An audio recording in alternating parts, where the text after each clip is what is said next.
Alright, here we go. Weightlifters, they put that dust on their hands before they lift weights, right? Runners, they stretch and they warm up before they run.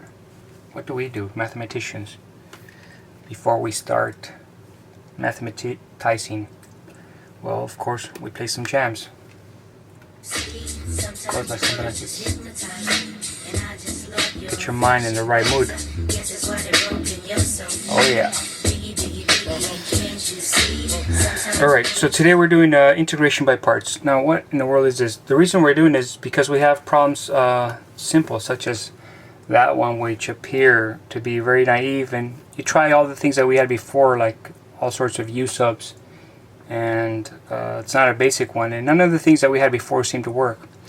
So we have this brand new idea called by parts, which at the heart of it is just a method for integrating. I'll explain where it comes from. It starts from the product rule, and I'll remind you what the product rule says. It says something like this: if you've got the differential of a product like xy, and suppose you wanted to take the derivative of it, well, you'd probably do something like this: the derivative of the first times the second plus the other way around, first times the derivative of the second. Or using the differentials, it would look something like this: differential of xy is equal to y times the differential of x plus x times the differential of y. You've all done that, right? If you haven't done that, you're watching the wrong video. You should be watching some other video came way before this one. Alright, this works for anything. It works for functions f times g in general. Suppose they're differentiable, whatever. They're nice functions. You got f times the differential of g plus g times the differential of f. Today we apply this amazing idea to special letters u and v. Nothing special about u and v, it's just tradition.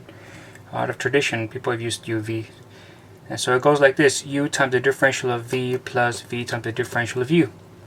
And then something amazing happens when you try to undo this step here, the differentiation of the product step.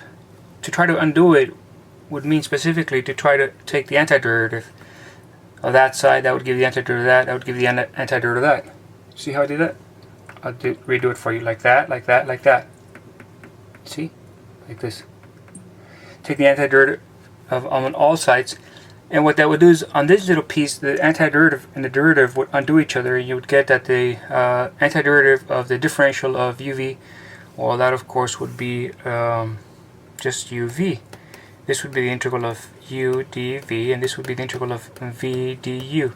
Now suppose I solve for this piece all by itself, meaning this one I move it over to the other side. That would give me that uv minus integral of v du. Well, that would be the integral of u dv, right? Just by moving this one over to the other side, you get that. And then let's just keep things a little separate here. Suppose you switch this around and just say, hey, I'm going to call this is going to be my left side now, the integral of u dv, and that will be my right side, uv minus integral of v du. Well, if you did that, that would become, of course, the most famous statement here from the integration by parts. It says that the antiderivative of a function u times the differential of another function is the same thing as the u times the v minus integral of v times the differential of the u function. And that turns out to be amazingly powerful for so many problems where many of the other techniques fail, that it becomes one of the favorite ones for calculus students, or for anybody who's doing integrals. So good, maybe we should circle it, yeah, or ellipse it. We shall ellipse it, and then we will call it the integration by parts. There, let's try this again. Yeah, I'm gonna get better at using this software. Don't worry. And I can even make it red. Watch this. All I do is add a little red to it. There it is, our famous integration by parts. Voila. The question is, how is this helpful at all? Well, let's watch the next video.